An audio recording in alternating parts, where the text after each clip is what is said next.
ನಮಸ್ಕಾರ.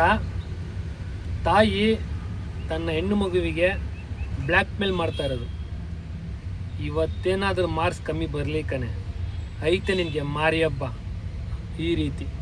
ಆ ಮಗು ಬೈದಲ್ಲಿ ಅರ್ಧ ಜೀವ ಹೋದ್ರೆ ಹೆಂಗಿರುತ್ತೆ ಹಂಗೈತೆ.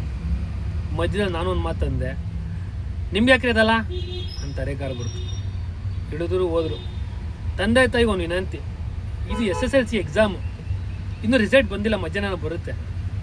ಬರೋದಕ್ಕಿಂತ ಮುಂಚೆನೇ ಧೈರ್ಯ ತುಂಬಿ.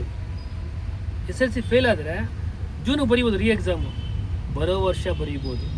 ಅಥವಾ SSLC ಬರೀದೇನೆ ಜೀವನ ದೊಡ್ಡ ಮಟ್ಟಕ್ಕೆ ಹೋಗ್ಬೋದು.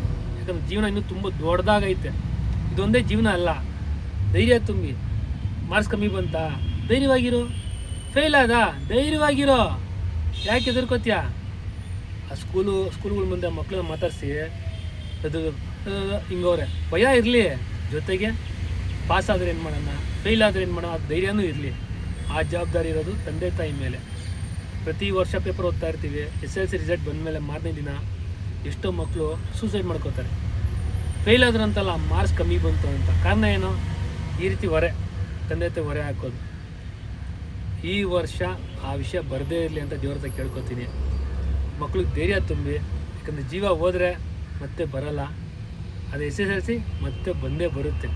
ಇನ್ನೂ ಕೆಲವು ಜನ ತಂದೆ ತಾಯಿ ಅವರೇ, 80 ಮಾರ್ಕ್ಸ್ ಬಂದೆ, 80 ಬಂತ, 90 ಯಾಕೆ ಬಂದಿಲ್ಲ, 90 ಬಂದರೆ 90 ಬಂತ, 100 ಯಾಕೆ ಬಂದಿಲ್ಲ, ಈ ರೀತಿ ತಂದೆ ತಾಯಿಯರು. SSLCನೇ ಜೀವನ ಅಲ್ಲ. ಇದೊಂಥರ ಹೆಂಗಾಗೈತೆ ಅಂದರೆ, ಇನ್ನು ಯುದ್ಧ ನಡೀತಿದೆಯಲ್ಲ, ಯುದ್ಧ ಹಾಕಿನ ದೊಡ್ಡದಾಗೈತೆ. ದಯವಿಟ್ಟು ಧೈರ್ಯ ತುಂಬಿ ಮಕ್ಕಳಿಗೆ ನೀವೇ. ಧೈರ್ಯವಾಗಿರೋ. ಫೇಲ್ ಆದರೂ ಚಿಂತೆ ಮಾಡಬೇಡ, ಕಮ್ಮಿ ಮಾರ್ಕ್ಸ್ ಬಂದು ಚಿಂತೆ ಮಾಡಬೇಡ, ನಾವಿದ್ದೀವಿ ಮತ್ತೆ ಓದಿವಂತೆ ಅನ್ನೋ ಧೈರ್ಯ ತುಂಬಿ. ರಿಸಲ್ಟ್ ಬರೋಕ್ಕಿಂತ ಮುಂಚೆನೇ ಧೈರ್ಯ ತುಂಬಿ, ಅದು ತುಂಬ ಒಳ್ಳೆಯದು. ಎಲ್ರಿಗೂ ಒಳ್ಳೆಯದಾಗಲಿ.